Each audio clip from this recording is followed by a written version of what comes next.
Hello everyone. This is the first in a two-part series of videos about the structural functionalist school. Today we're going to be examining the work of Talcott Parsons, a major 20th century sociologist who dominated sociology between 1934 to around 1970 or 1975, depending on who you ask. Basically, Parsons' question was this: how does a social actor negotiate his or her? He begins with a concept called the unit. The unit act is quite simply another term for a hypothetical actor, any of us engaging in our everyday life. Well, what does a social actor have to do?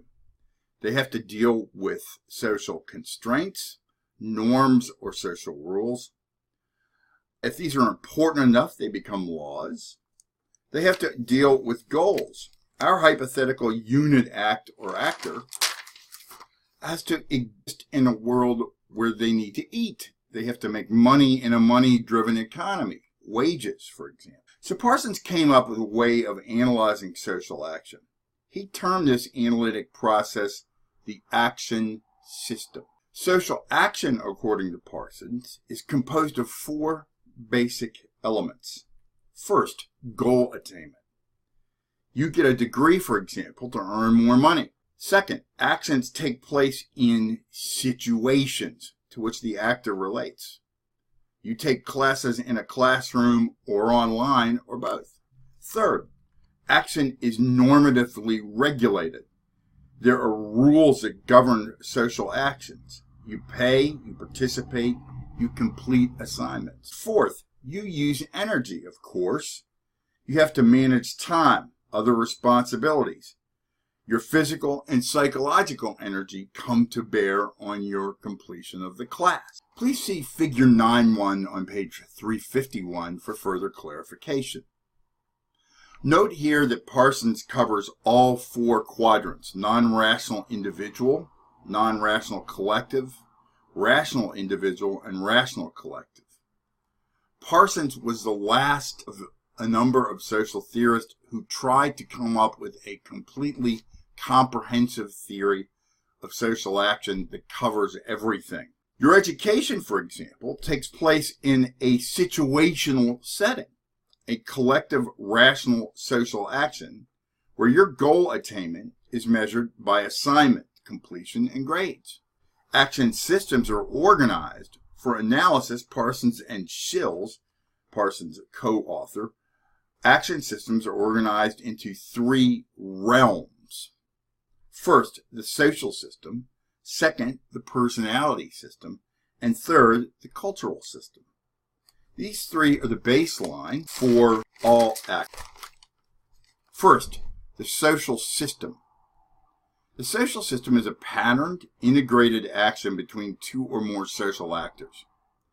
We have to be aware, often in a routine, regular way, of other actors, intentions, and expectations. We also have these expectations of them as well. For example, you expect me to assign work and grade it. You might not like it, but you expect this. In turn, I expect you to turn in assignments. Parsons describes social relations as complementary. For example, I could not exist as a professor without students, and you couldn't have a class unless you had a professor teaching it. These roles are, in Parsons' terms, arranged into role sets. Order ensues because we know how to play our roles. Second, the personality system. This is organized by what Parsons terms as need. We are individual, but if you're a student, you are not necessarily going to do your student role in the same way that another person might. You might work in the morning or at night or in the middle of the day. You might plan your work or not, for example. You may do your work over the course of a week or jam it all into the last minute. Third, the cultural system. These are the values, norms, and symbols which guide our choices. It's customary for students to take classes and professors to teach, for example. These processes are integrated through three functions which Parsons articulates as socialization, internalization, and institutionalization. These systems interface with each other through these three processes of social, cultural, and personality. Socialization, for Parsons, is how we learn norms and learn that these norms are constraining. You have to turn work in on time, for example. Second, internalization, how your personality system incorporates a particular interpretation of cultural symbols into need dispositions. You work on your own style for online success, for example, based on the rules and deadlines that we set out for work. But you have some flexibility there within those constraints and how you're going to do that. And finally, institutionalization. You have to acknowledge a community definition of the situation. In this case, Kennesaw State University's definition of what it means to take an online class. Have you ever had a teacher not cut you slack because it would not be fair to the other students? Then you know what I mean. You can't offer too much resistance. Parsons also talks about pattern variables. So within this definition of social action, Parsons and Schills identify what they term pattern variables. These are both individual and collective choices. First, there's an effective versus affective neutrality. Are emotional displays rewarded? For example, love for your mom, or are you supposed to be restrained? For example, are you supposed to chill out and not overreact in a certain way at work or in a university setting? Second, self-orientations versus collective orientations. Is your action self-oriented? You finish school to earn money, for example, or is it collectively oriented? You might have to quit school for a while to take care of a sick relative. Action is universal versus particular. Is action ordered by a general standard or standards, like obeying the law or following the rules? Or is it particular? You support your friend, for example, even though you know they did something wrong. The fourth component here is ascription versus achievement. Is your action based on attributes, race, gender, and age, for example? That is, registering for the draft if you're an 18-year-old male, buying alcohol at 21, or having the option to? Or is it based on achievement? You get the job because you earned a degree. Finally, specificity versus differences. Is action specific? Is it based on a specific role criteria or diffuse?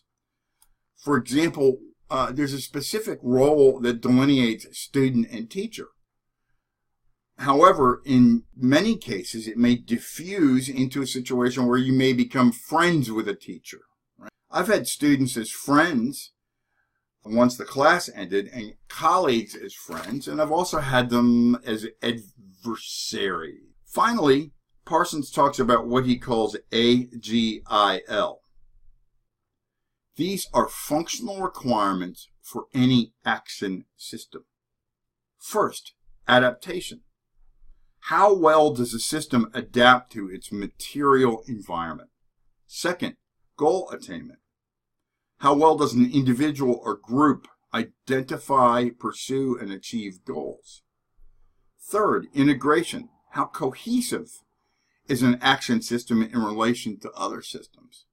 And finally, latent pattern maintenance. How are the norms and values of society served by the action? Parsons' language is often dense, and his critics often level a charge against him that he assumes an ideal world. For example, as you read his work on the complementarity of male and female roles in a marriage, you may see a discrepancy in the way those roles are articulated versus the way they play out in real life. There's been harsh criticism of Parsons leveled by feminists, for example, because in Parsons' theory of a family, he assumes that the male is the wage earner, that the female is the systems maintainer, that males are instrumental, in other words, they're affective neutral, and that females are affective, in other words, they are responsible for the emotional life of the family. Clearly, this is what some people call a reification, or treating an abstract concept as if it were a real thing. Families come in many shapes and sizes, and this was the critique that was leveled against Parsons in subsequent iterations and considerations of his work.